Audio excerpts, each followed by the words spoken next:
Welcome. This is the third lecture on enzyme.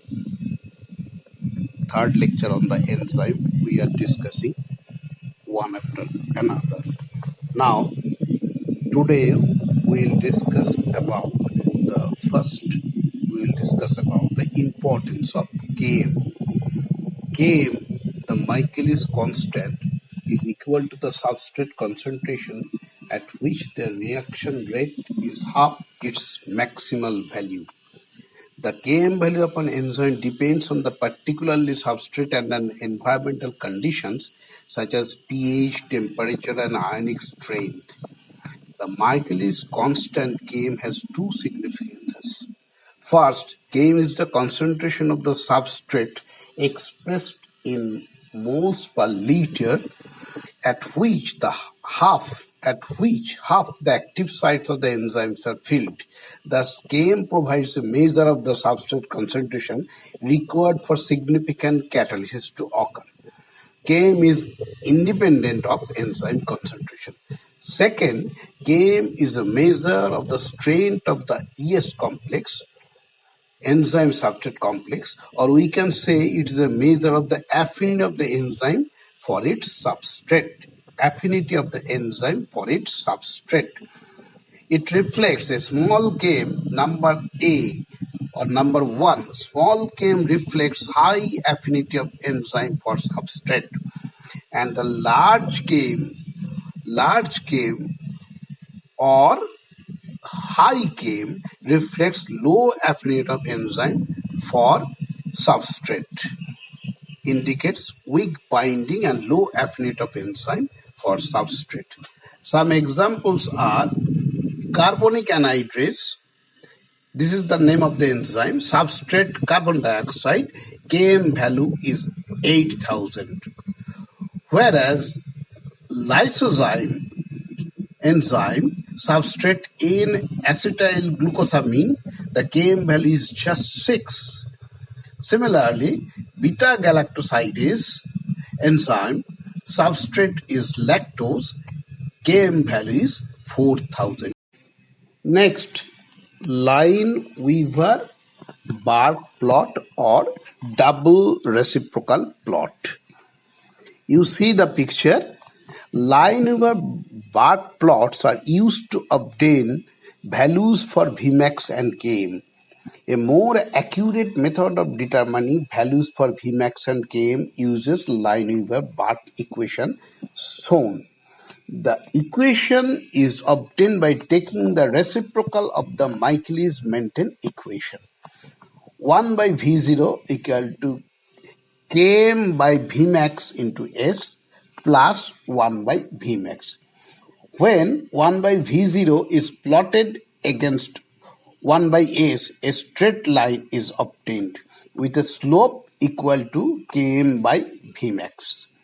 The point at which the line intersects the y-axis is numerically equal to 1 by Vmax, and the point at which the line intersects the x-axis is numerically equal to minus 1 by Km. Significance of Lineweaver-Burke plot: the values of Km and Vmax can be readily calculated from the values of these two intercepts, and also the plot is useful to determine the mechanism of action of enzyme inhibitor. Importance of Vmax. Number 1. Vmax or maximal rate reveals the turnover number of an enzyme, which is the number of substrate molecules converted into products by an enzyme molecule in a unit time when the enzyme is fully saturated with substrate. I repeat, turnover number is the number of substrate molecules converted into products by an enzyme molecule in a unit time when the enzyme is fully saturated with substrate. Second one, Vmax of a reaction is an index of the catalytic efficiency of an enzyme. The Vmax is useful in comparing the activity of one enzyme with that of the another. And third one, comparing activity of an enzyme with another. As for example, carbonic anhydrase, it has got turnover number 60,000 per second, whereas lysozyme just 0.5 per second. Turnover number is equal to rate of constants K2. Turnover number is equal to rate of constants K2 of the reaction I have shown you already.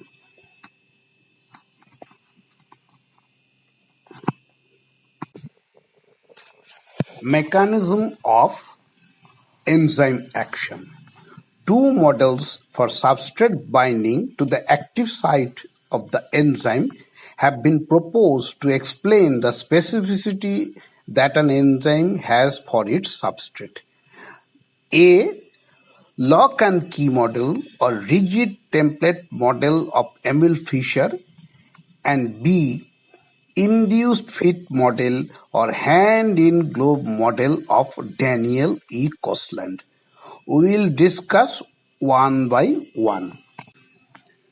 Lock and key model or rigid template model of Emil Fischer. You see the upper part of the picture. In this model, enzyme is pre-shaped and the active site has a rigid structure that is complementary to that of the substrate. This model is called lock and key model because in this model the substrate fits into the active site in much the same way that a key fits into a lock. This model has been useful in understanding how some enzymes can bind only a specific substrate but will not bind another compound with an almost identical structure. For example, most enzymes in carbohydrate metabolism can bind the D isomer of hexoses but cannot bind the corresponding L isomer, which differs only in the configuration around a single carbon atom. This model explains all mechanisms but do not explain the changes in the enzyme activity in the presence of allosteric modulations. B. Induced fit model. In induced fit model or hand-in-glove model of Daniel E. Kosland. B. Induced fit model of Daniel E. Kosland. In Fischer's model, explained the specificity of enzyme-substrate interaction, but the implied rigidity of the enzyme's active site failed to explain the dynamic changes that must take place during catalysis.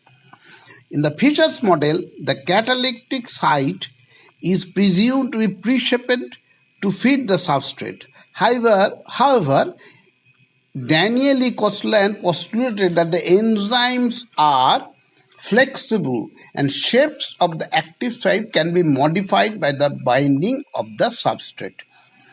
So, in the induced fit model, the substrate induces a conformational change in the enzyme in the same manner in which placing a hand substrate into a glove enzyme induces changes in the glove shape. Therefore, this model is also known as hand-in-glove model. Conformational change in enzyme aligns catalytic residues which participate in catalysis.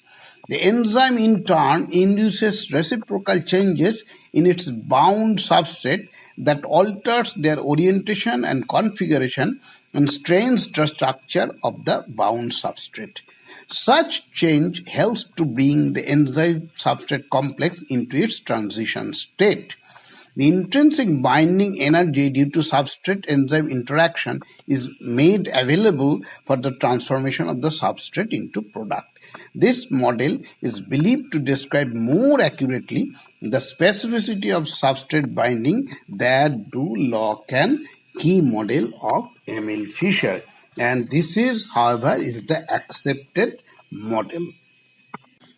Our next topic is enzyme regulation. Now, first of all, in each enzyme system, there is at least one enzyme that regulates the rate of overall metabolic sequence as per the cell's demand. Such regulatory enzymes not only have catalytic function but are also capable of increasing or decreasing their catalytic activity in response to certain signals. Such enzymes, whose activity is modulated through various types of molecular signals, are called regulatory enzymes. In most multi-enzyme systems, the first enzyme of the sequence is the regulatory enzyme. There are four major classes of regulatory enzymes, or there are four major processes of enzyme regulation. First one is allosteric enzymes, allosteric or non-covalently regulated enzymes. Second, covalently regulated enzymes. Third, enzymes regulation by induction and repression of enzyme synthesis. And fourth, by regulation of enzymes by proteolytic cleavage. So we will discuss one by one. First one is the allosteric enzymes. The term allosteric derives from Greek word allo equal to other and steros or space or site. Allosteric enzymes are those having other site. Like the enzymes, allosteric enzymes have catalytic sites which bind the substrate and transform it, but they also have one or more regulatory or allosteric site for binding regulatory molecules, which is called effector or modulator or modifier. You see the picture in the downwards part of the shown OHP sheet. The allosteric enzymes may be inhibited or stimulated by their effectors or modulator. Effectors that inhibit enzyme activity are termed negative effectors, whereas those that increase enzyme activity are called positive effectors. I believe from the picture you will be able to understand the mechanism of allosteric enzyme. Here NM stands for negative modulator, PM for positive modulator, S for substrate, A for allosteric site, C for catalytic site, and ES equivalent to enzyme plus product. In this picture, you see the effect of substrate concentration on reaction velocity for an allosteric enzyme. Just as the catalytic site of an enzyme is specific for its substrate, the allosteric site is specific for its modulators. Allosteric enzyme molecules are generally larger and more complex than those of simple enzymes. Most of them have two or more polypeptide chains or subunits.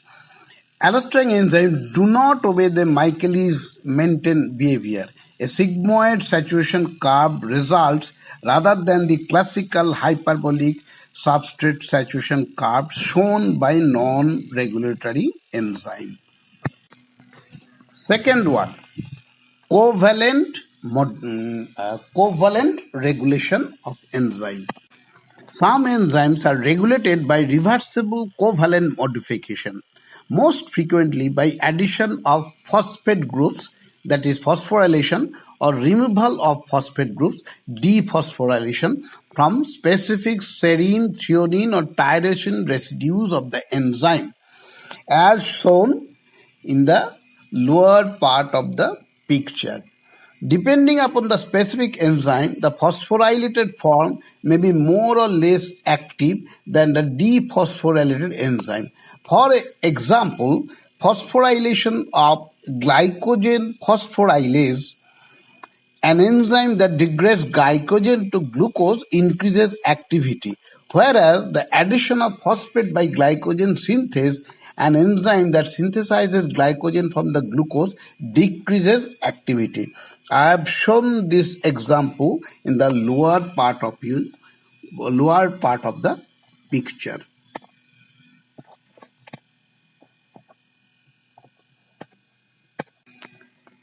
The third, induction and repression of enzyme synthesis.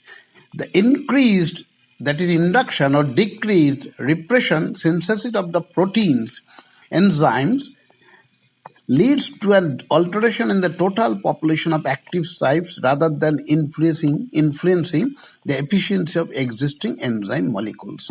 Enzymes subject to regulation of synthesis are often those that are needed at only one stage of development or under selected physiological conditions. For example, elevated levels of insulin due to high blood glucose levels cause an increase in the synthesis of key enzymes involved in glucose metabolism.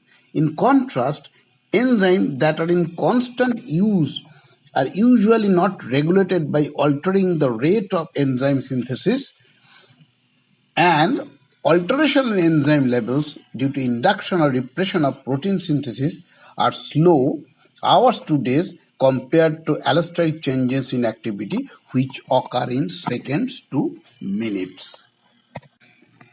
The fourth type of enzyme regulation, that is regulation of enzyme activity by specific proteolytic cleavage. Some enzymes are synthesized in inactive precursor form, that is called zymogen or proenzyme, that are subsequently activated by cleavage of one or few specific peptide bond. An energy source ATP is not required for cleavage. In contrast, with reversible regulation by phosphorylation, even protein located outside cells can be activated by proteolytic cleavage. Another difference is that proteolytic activation, in contrast with allosteric control and reversible covalent modification, occurs just once in the life of an enzyme molecule. Specific proteolysis is a common means of activating enzymes and other protein in biological system. For example, activation of the digestive enzyme that hydrolyze proteins which are synthesized as zymogens in the stomach and pancreas. Second example is enzymes of blood clotting.